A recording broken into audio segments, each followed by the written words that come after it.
थोड़ा सा चेयर को थोड़े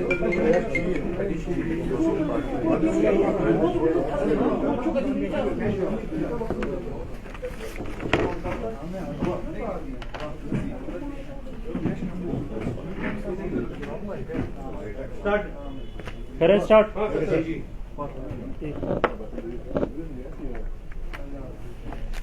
तो कल 30 तारीख को एक इन्फॉर्मेशन मिली थी पुलिस को कि मोमिनाबाद लेन नंबर 2 में एक अनकॉन्शियस पर्सन लेटा हुआ है और उसके जब कुछ लोकल लोगों ने उसे शिफ्ट किया जेबीसी बेमिना में तो वहाँ डॉक्टर ने उसे ब्रॉड डेड डिक्लेयर किया। उन्होंने बताया कि इसकी बॉडी पे मल्टीपल बोन इंजरी हैं जो एक शार्प एज वेपन से लगी हैं।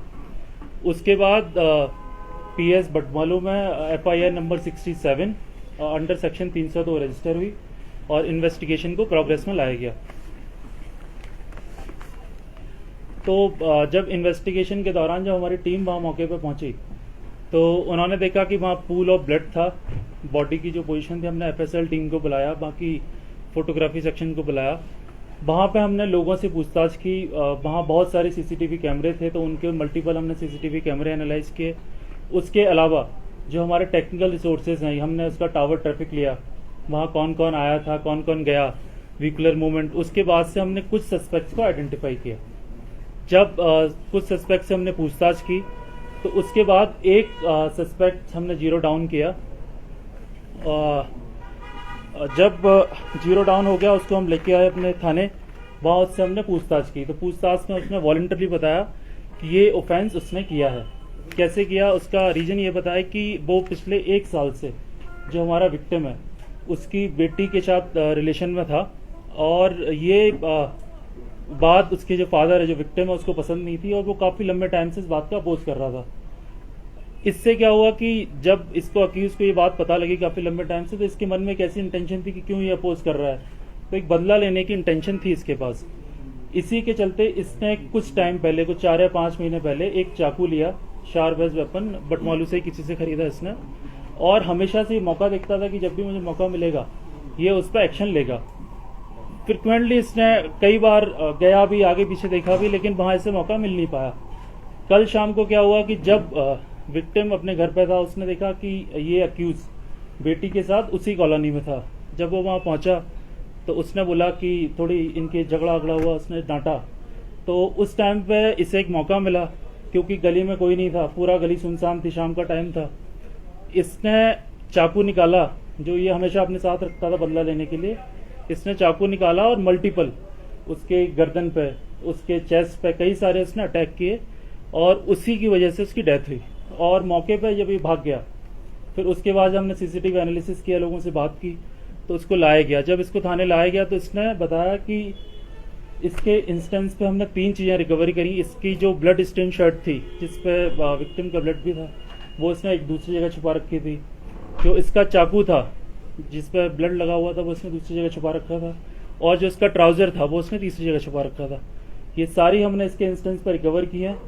अक्यूज को हमने अरेस्ट कर लिया है। ये एसएसपी सर की लीडरशिप में विद इन फ्यू आवर्स, क्योंकि शाम का इंसिडेंट 6 बजे का है और रात के 2 बजे तक हमने जो अक्यूज है उसको भी अरेस्ट कर लिया था। तो एक अच्छा है, काफ़ी क्विक एक्शन लिया, इसमें लोगों का सपोर्ट रहा। सीसीटीवी जो लोगों ने लगाए हैं उसका हमें फ़ायदा मिला कि इसको क्रैक करने में। सर, क्या विक्टिम की बेटी भी स्पॉट पे मौजूद थी उस टाइम? वो दूर थी, उसने काफ़ी चिल्लाया भी, उसने फादर को देखा, उसने चिल्लाया, लेकिन क्योंकि मैंने बताया गली सुनसान थी, आसपास कोई था नहीं, कोई आ नहीं पाया उसकी मदद के लिए, तो वो थी, उसने देखा, वो एक दूर से उसने देखा। ये सर मेरा एक सवाल है आपसे। सर कल हम जब वहाँ गए स्पॉट जहाँ पे इंसिडेंट हुआ है तो वहाँ के मोहल्ले वालों का कहना है इनकी जो बेटी है वो 13-14 साल की है, वो इतनी बड़ी है, बिलो 18? देखिए ये मैटर ऑफ इन्वेस्टिगेशन है, इस पर हम कर रहे हैं, जैसे ही कुछ आएगा हम आपको आगे बताएंगे इसके बारे में। सर आपने जो बोला रिलेशन है वो लव अफेयर, ये भी मैटर ऑफ इन्वेस्टिगेशन है। जैसा उसने बताया कि वो रिलेशनशिप में था तो उसको हम आगे करेंगे, जैसा भी कुछ निकल के आएगा हम आपको बताएंगे। तो बेटी से आपने कुछ पूछताछ की इस सिलसिले में? नहीं, हमने उसकी बच्ची से कुछ पूछने की कोशिश की। उसने यही बताया कि कैसे इसे मौका मिला और एक इंटेंशन थी, ये बात करता था कि ऐसा कर दूंगा वैसा कर दूंगा। उसने बताया कि कुछ इंटेंशन थी लेकिन उसको ये नहीं पता था। लेकिन कल उसे मौका मिला, वो दूर से उसने देखा है तो इस पे भी हम जानकारी ले रहे हैं, कुछ आगे आएगा तो हम साझा करेंगे आपके साथ। सर एक्यूजर का नाम क्या है, कहाँ का है और उनकी एज 18 प्लस है कि वो 18 से वो भी कम? ये भी मैटर ऑफ इन्वेस्टिगेशन है। ग्रेजुअली जैसे over the period of time हम आगे क्लैरिफाई होंगे वो हम आपको बताएंगे। तो पुलिस इस तरह की घटनाओं को रोकने के लिए क्या रणनीति की बात है?